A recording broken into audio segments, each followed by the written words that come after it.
From deep within the undrained Republican-filled swamps of Florida, this is the Krassencast, defending what's left, with hosts Brian and Ed Krassenstein.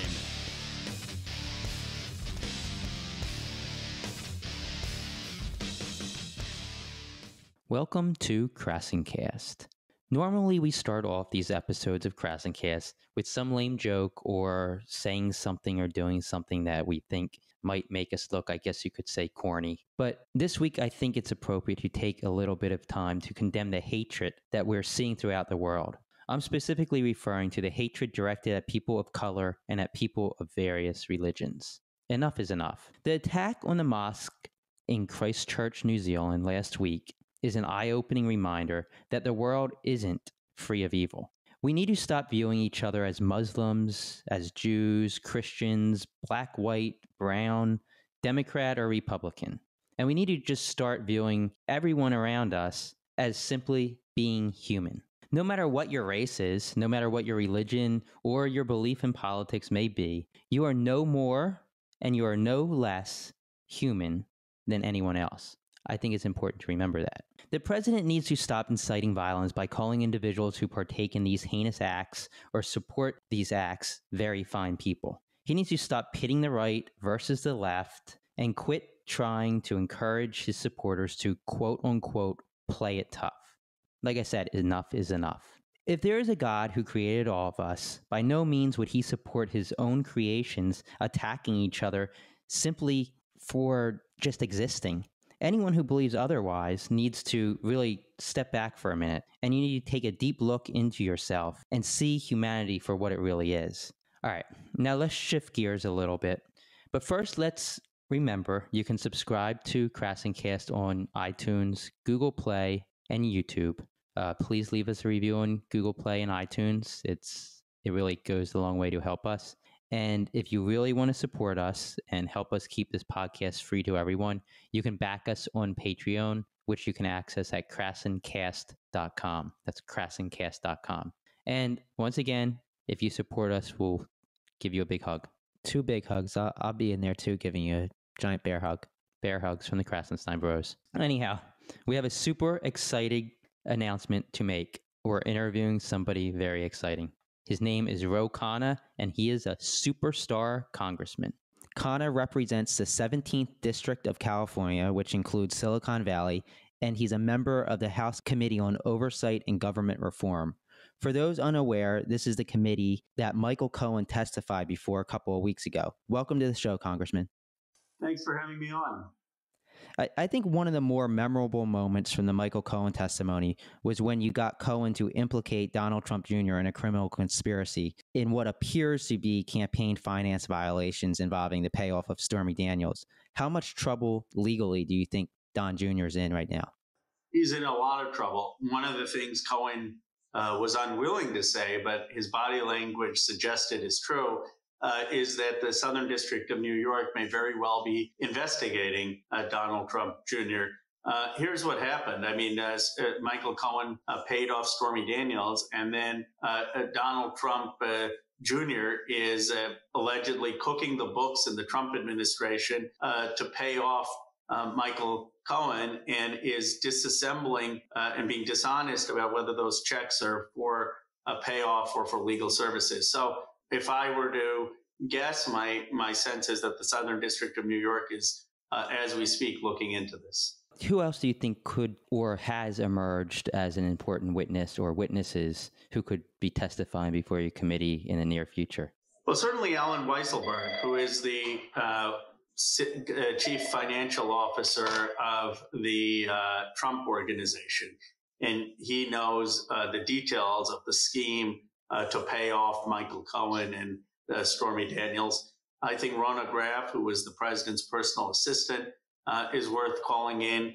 There are other folks at the Trump administration who understood the finances and the scheme who are worth hearing from. Do you plan on calling these individuals in? We do. The Oversight Committee, I think, will call them in. I think we're going to try to get Donald Trump Jr. As well. Clearly, the Oversight Committee is on top of things and is planning to investigate things a lot deeper. What do you think is going to have the bigger impact here, the Mueller report or the multiple congressional investigations into Trump, his businesses, and his family? Well, I think there are two different functions. Legally, the president and the administration are in most jeopardy based on both the Mueller report and what's going on in the Southern District of New York. The Southern District of New York, put it shorthand, is looking into financial crimes. The Mueller report, against shorthand, is looking into obstruction of justice and potential collusion with Russia. And there is legal exposure for the president in both of those investigations. Congress's function is not as much to unearth new information, but is to help make these investigations and what's going on apparent to the American public. These investigations have been going on in private. The American public needs to understand the severity of the alleged crimes and have information. And I view that as Congress's role, to help take these investigations and expose for the American public what's going on. Clearly, if you guys find what you probably expect to find, we probably are headed towards an eventual impeachment of the president. What would the tipping point be? What would you need to see before you publicly call for an impeachment of the president? Well, first, we need to see the reports, the Mueller report, the Southern District of New York report. And then we need to understand how much the extent of the crimes were. Do they rise to high crimes and misdemeanors? I think we need to call in constitutional law experts like Larry Tribe and others to give testimony on those reports and what they understand in terms of whether they meet the constitutional test. And I'm confident that we will have a step-by-step process that fulfills our duty under the law. As a member of the House Oversight and Government Reform Committee, do you know much more right now than, say, the general public knows? Do you feel that you know more about Trump's alleged crimes and ethics violations than we do? And if so, should we be worried? I don't, based on access to any information. I have access to the same information the general public does. I haven't looked at anything that is classified or secret when it comes to the investigation. Of course, my job is to have oversight. So I spend 5, 6, 7 hours every day reviewing the information, which is public. So I suppose I know more than many people just by virtue of having spent time on it. But anyone who is following the investigation in detail and is reviewing the documents could have the same amount of information as I do. Yeah, I kind of feel that anybody who actually delves into this really deeply and kind of follows every tidbit of information that comes out, they kind of understand how serious this is. Whereas those who maybe listen to Fox News or don't get a full array of news, they're not going to really understand what's going on as much. And so I think that's a good point right there. I think it's the challenge of our democracy is how do we get folks to pay attention to what's going on and some of the unprecedented crimes or wrongdoings of this administration. Do you think that we are headed or are on a trajectory towards impeachment right now?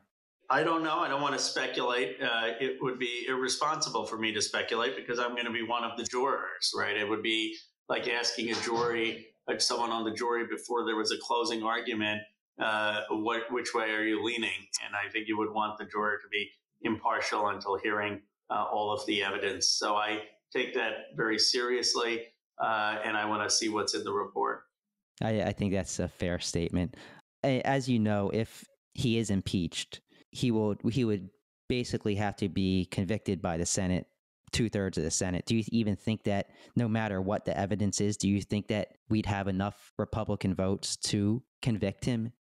Not as of today. That would be highly unlikely. As of today, it would be strictly party line. Of course, we don't know what's in the Mueller report. We don't know what Southern District of New York will find. So, there is a possibility they could have explosive information that convinces people, as some Republicans have turned against the president when it's come to the national emergency. So I hold out hope, but so far the Republican Party has disappointed me time and again when it comes to holding this president accountable. Yeah, part of me thinks that no matter what the president has done or what he can even be proven to have done, there's going to be so many Republicans who stand by his side regardless. How do you handle all of this information? I feel like there's so many different potential crimes that Trump may or may not have been involved in. And I feel like every day there's more and more evidence or exculpatory evidence coming out. How do you handle putting the whole puzzle together? I feel like there's so many different puzzle pieces in so many different areas. I think that's one of our big challenges. We have to keep it focused on the major wrongdoings. Otherwise, we risk confusing people and looking like we're all over the place. What I say is focus on three things. First, this president systematically has allegedly obstructed justice, potentially violating the independence of law enforcement agencies like the FBI. That's a very serious matter.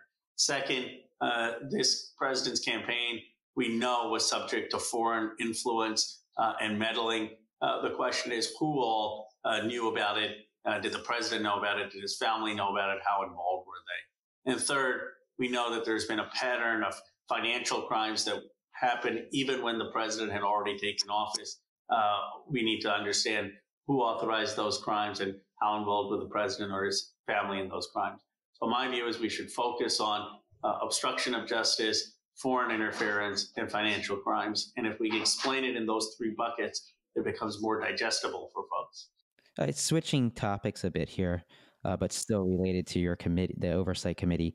As the public knows now, your committee is looking into the security clearances of both Jared Kushner and Ivanka Trump and how these clearances came about. Right. The White House appears to be refusing to cooperate in turning over key documents related to these security clearances. Do you feel a subpoena will be necessary?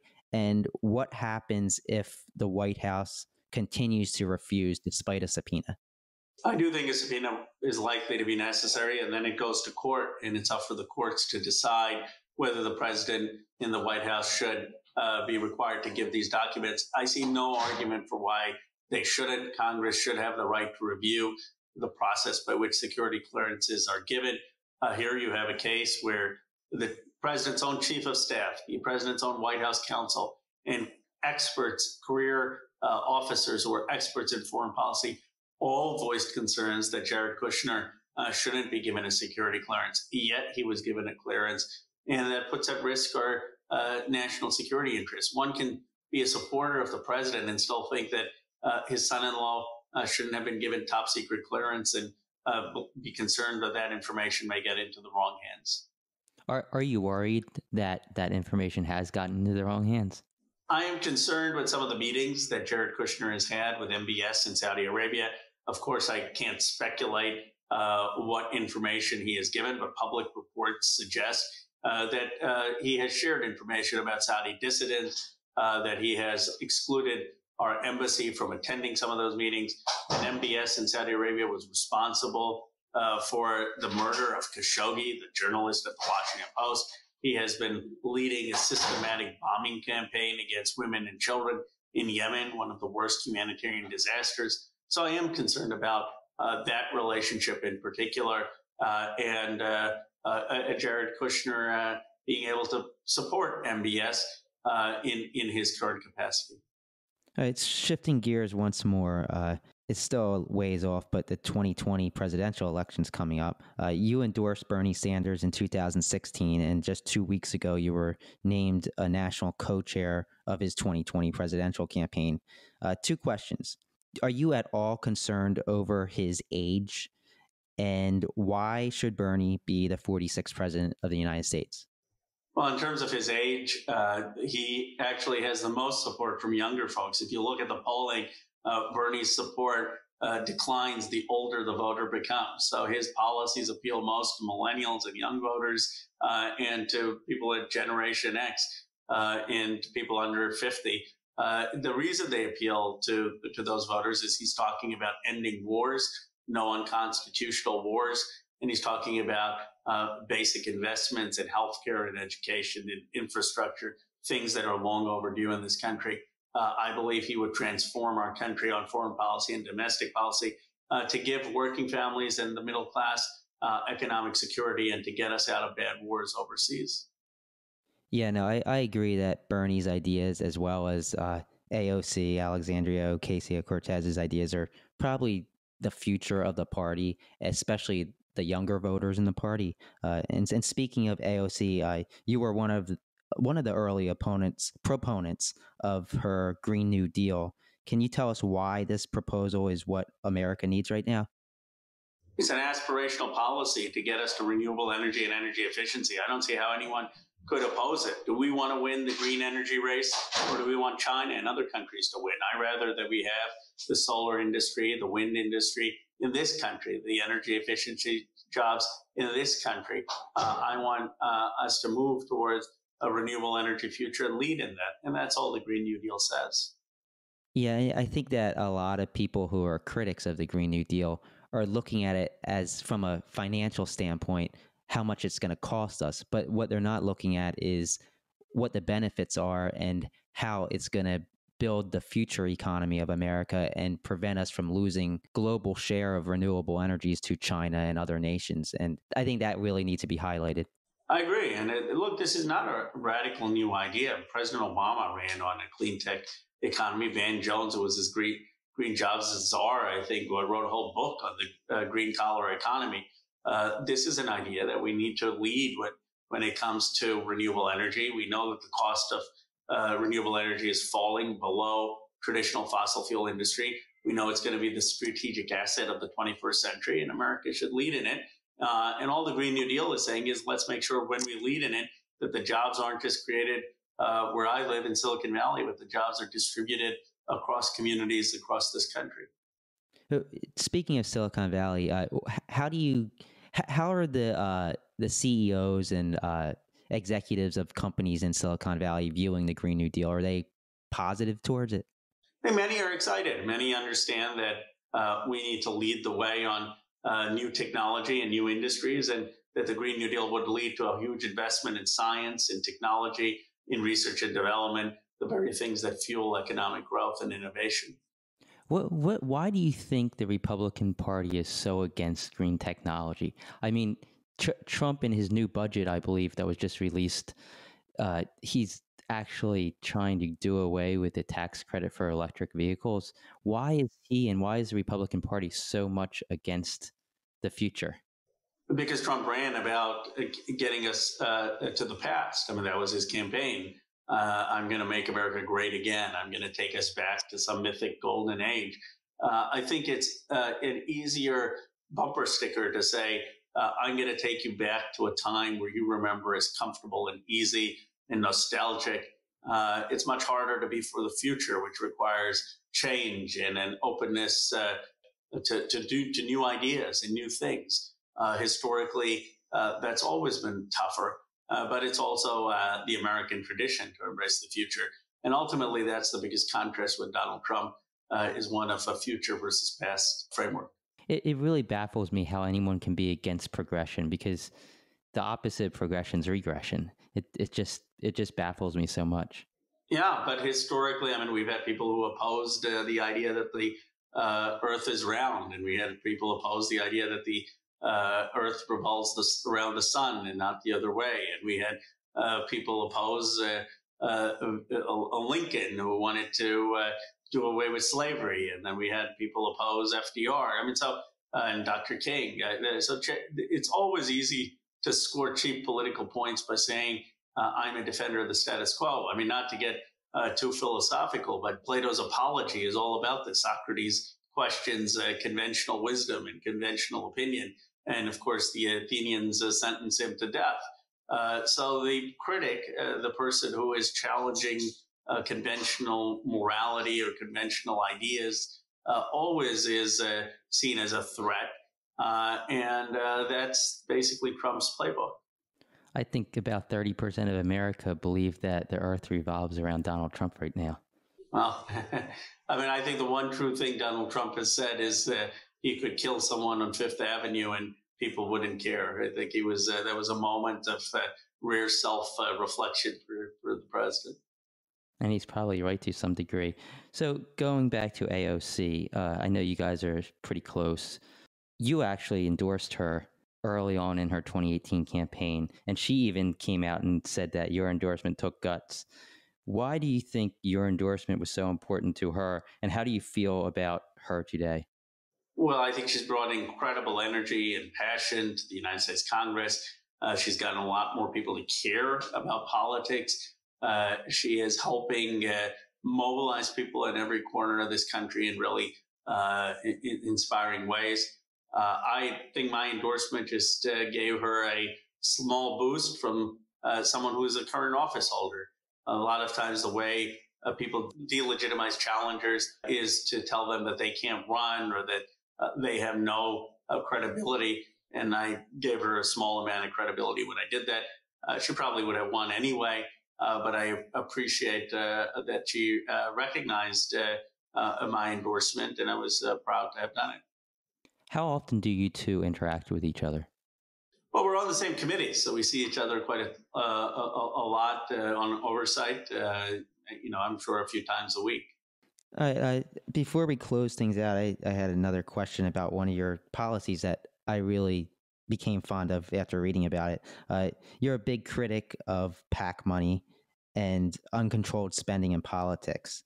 You suggested something called democracy dollars, which I thought was an awesome idea to equalize a playing field and allow everyone's voice to be heard at the same level.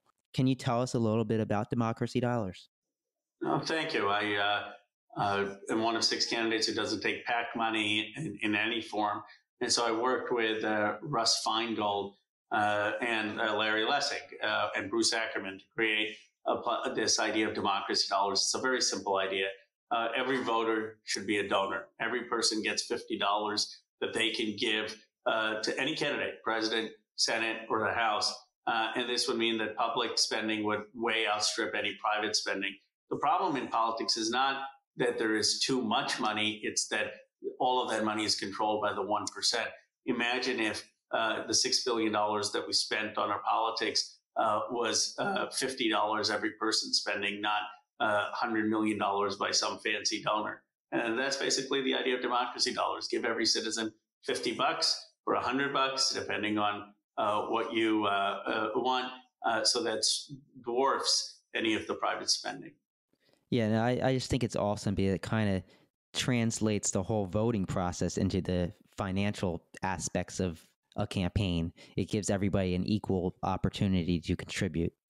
Yeah, and candidly, the person who's come closest to doing that is Bernie Sanders. But even Bernie Sanders, for all of his ability to generate small dollar donations, probably isn't getting money from more than 10% of the American electorate, as opposed to the 0.5% that everyone is getting. Imagine now if every American citizen who was voting was also able to contribute. It would really transform our democracy. I really like that idea. I'm just going to move on to one other subject before we close this out. Recently, you met with former President Jimmy Carter, and he offered to go to North Korea to try and, I guess, broker a deal on behalf of the United States. Do you think that President Trump would ever be open to allowing that to happen? Well, if he were wise and mature, he would, because Trump would ultimately get the credit. I don't know whether the Trump will, but it was a remarkable meeting for me. I had the honor of interning at the Carter Center in 1996, and to go to spend a half hour with President Carter was something I will always cherish and remember. I remember telling the president that China hasn't been at war since 1979, at which point he looked at me and laughed, and he said, "Ro, I'm the one who normalized relations with China in 1979. I know that fact." And he was incredibly lucid. He talked about his relationship with Kim Jong-un's grandfather and how they had come to an agreement and a framework back in 1994. I asked him who I could work with on his staff to understand that framework, and he said, "Well, you got to work with me. I'm the person who understands and remembers it." So we're working with one of his close personal aides to get that information to at least make it public. And I have reached out to the White House saying that this is an incredible offer from Jimmy Carter, who is probably the only American who's ever met with Kim Jong-un's grandfather probably understands this conflict better than anyone. It's really a national treasure, and it would be a shame if his talents and insight aren't used. Did the White House get back to you? They have. I mean, they said they're considering the request, so we'll see. At the very least, I want to get his framework to be public, so that if the White House wants to use it, they can. But I think having Jimmy Carter go there and talk to Kim Jong-un about what his grandfather had intended would go a long, long way. And ultimately, I think Donald Trump has nothing to fear because he's going to have to sign any final deal and he would get the credit. So why not use any person who can help him achieve a deal? Yeah, let's hope that his ego doesn't get in the way and he does what's best for America.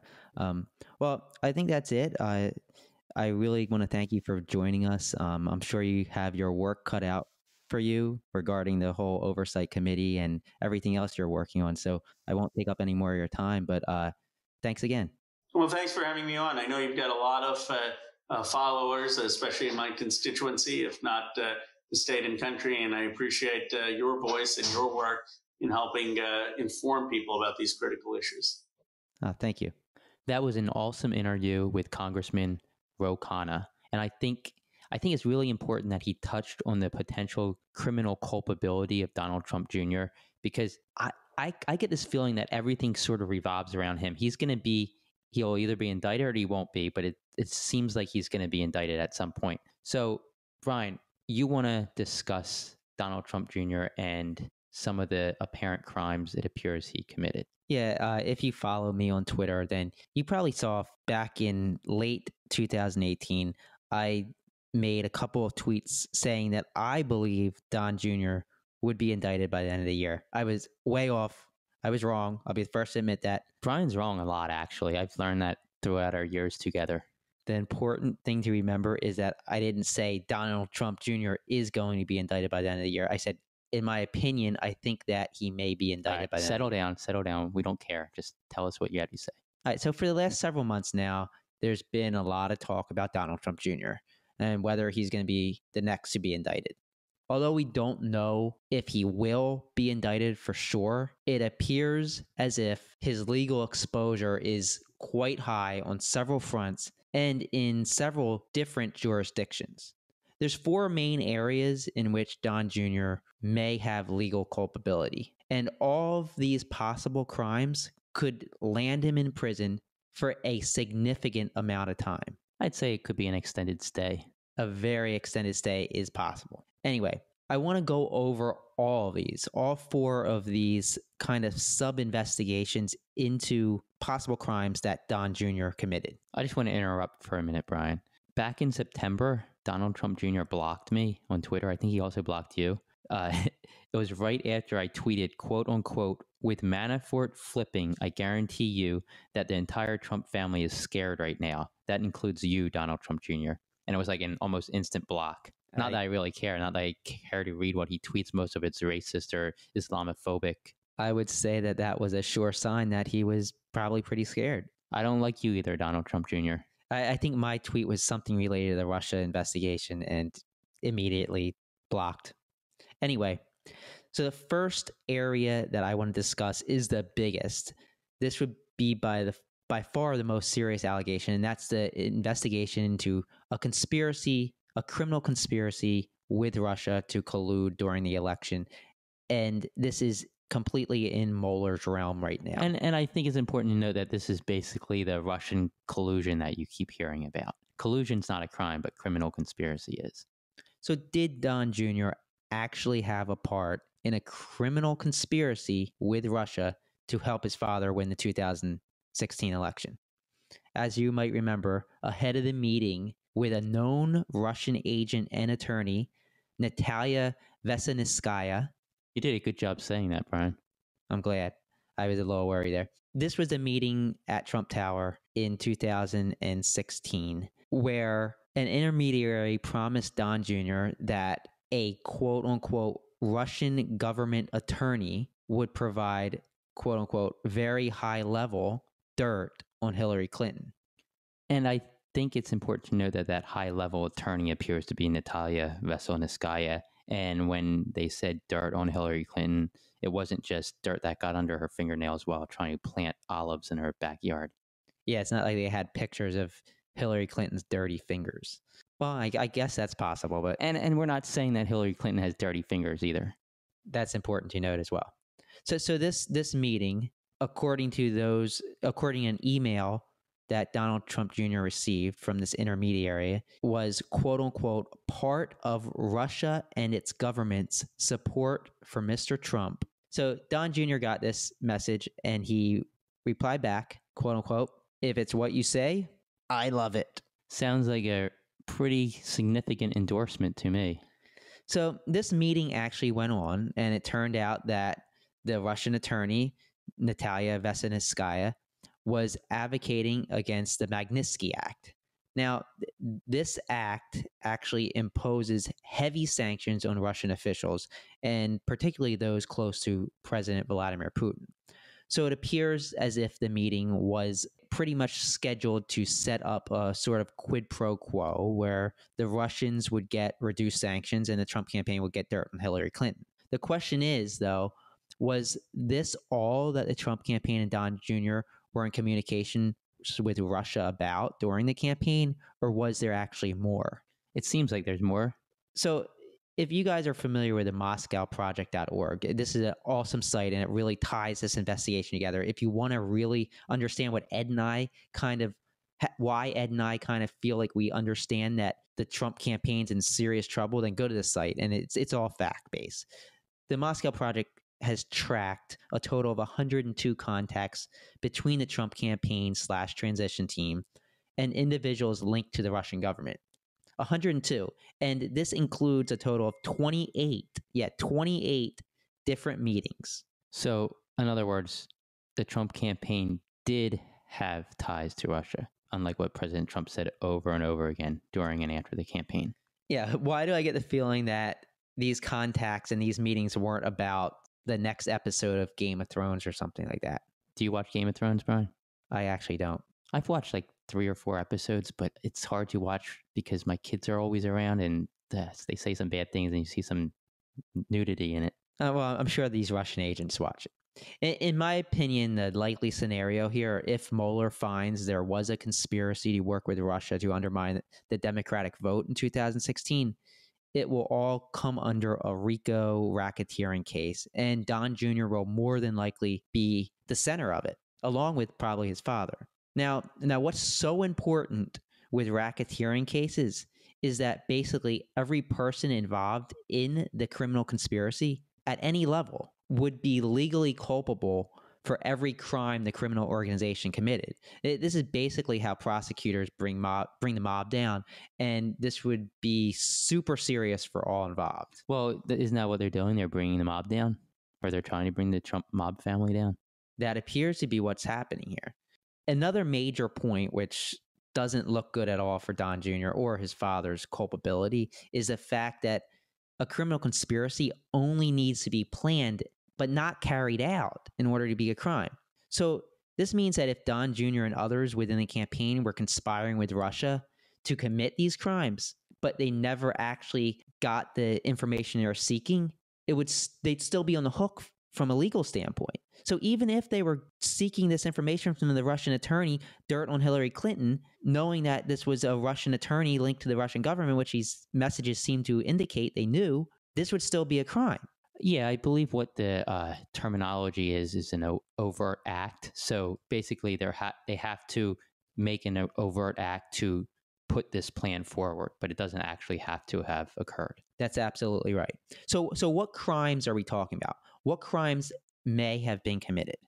It appears that there's multiple violations of 52 U.S.C. Section 30121, and this is contributions and donations by foreign nationals and the solicitation of a foreigner for such illicit campaign help. And the statute can be violated even if the promise or requested help, in this case, was never actually provided. Well, we don't know if it was provided. It seems like it may have been provided. We don't know, exactly. If they tried to obtain it, then this would be illegal. So this would seem like it's illegal. If they obtained it, then it would also be illegal. So let's move on to the next possible violation, and that's 18 U.S.C. Section 371, and that's a conspiracy to commit an offense or to defraud the United States of America. In fact, Robert Mueller already used this criminal code when he charged the 13 Russians and 3 Russian organizations back earlier last year, with crimes related to their covert operation to manipulate social media and thus basically help the Trump campaign. So he already has this in his toolbox. He already used it. And they can just basically indict more individuals and throw them into the same conspiracy or RICO case. Exactly. And that would make those within the campaign, like Don Jr., criminally culpable for these acts by these 13 Russians and 3 organizations. Again, they'd have to be aware of what was going on. Yeah, absolutely. They would have to know what was going on here. But so when Mueller used this before with the 13 Russians and 3 organizations, he used it to accuse them of preventing the FEC, the Federal Elections Committee, from fulfilling, quote unquote, its statutory duties of providing the American public with accurate data about the financial activities in individuals and entities supporting federal candidates and enforcing limits and prohibitions, including the ban of foreign expenditures. So Don Jr. and others within the campaign could easily be considered in violation of this statute as well. So let's move on to the other area. This was number 1 out of 4. So Mueller has basically 2 areas he's looking at that Don Jr. is apparently involved in, and that would be the collusion aspects of the investigation and then lying to Congress, those aspects. We already know that Mueller's indicted people for lying to Congress. He did it to George Papadopoulos, Paul Manafort, I believe. Michael Cohen. So even if Mueller finds that Don Jr. is really an idiot, really a moron, who had no clue whatsoever what he was doing, and there was no criminal intent or clear actions on his part or the campaign's part, it does appear as if Don Jr. lied to Congress multiple times. And this would be a violation of 18 U.S.C. Section 1001. All right, I want to backtrack a little bit because you said even if Donald Trump is an idiot, Donald Trump Jr. is an idiot. Donald Trump Jr. is an idiot. Just wanted to correct you on that. Thanks for the correction, Ed. So as you might remember, back in September of 2017, Don Jr. sat before the Senate Judiciary Committee and told them that he nor the campaign had been offered any assistance by foreign governments or nationals, nor did they seek any assistance. But we appear to have clear evidence that he did just that. He spoke to foreign nationals in an effort to get dirt on Hillary Clinton, right? That's what it seems like. Also, with over 100 contacts between the campaign and the Russians, it appears that more than likely, as one of the top men within the campaign, he would have known that there are at least some other campaign officials who might have been conspiring to get help from Russia. Is that out of the question? I think we can pretty much assume that. That's not the only lie, though. During the same exact hearing in September of 2017, Don Jr. told the Senate Judiciary Committee that he was only a quote-unquote peripherally aware of talks to build a Trump Tower in Moscow during the campaign. But we know this is untrue because sources close to the deal said that Don Jr. was briefed regularly about the Moscow project from Michael Cohen, who testified before Congress. And I also assume there's plenty of paper trails that can help prove this. I'm sure there are. So now we've just concluded the Mueller section of these investigations. So it appears that there's at least 4 crimes or so, four possible counts. I'm sure there's more. We don't know all the details of everything that went on. We don't have all the evidence, but it appears that there's likely four counts there. And I'm not saying it's going to be for sure. These are going to definitely be the counts that he's charged with. But from a public perspective, information we can gather that's available to the public, that's what it appears. So let's move on to another jurisdiction. And this is the Southern District of New York. And this is in regards to what we learned many, many months ago, but confirmed a couple weeks ago in the Cohen testimony. And that's that Don Jr. also signed a check in a likely conspiracy that Cohen already pled guilty to. And that's the conspiracy to violate campaign finance laws by paying off Stormy Daniels, I think it was $130,000, so that the public wouldn't become aware of this awfulness by the president, and it wouldn't hurt him months before the election took place. So Cohen already pled guilty to this. He's already going to serve time for this violation. It also implicated President Trump, who is an unindicted co-conspirator here. But Don Jr., he signed this check, unless he didn't know what he signed the check for, which would not be a very good argument. He's culpable as well. Well, and it's not, and people are saying, oh, but Michael Cohen's a liar. But there's a check that's signed by Donald Trump Jr. So even if Michael Cohen was lying, there's hard evidence that you can see Donald Trump Jr.'s signature on a check.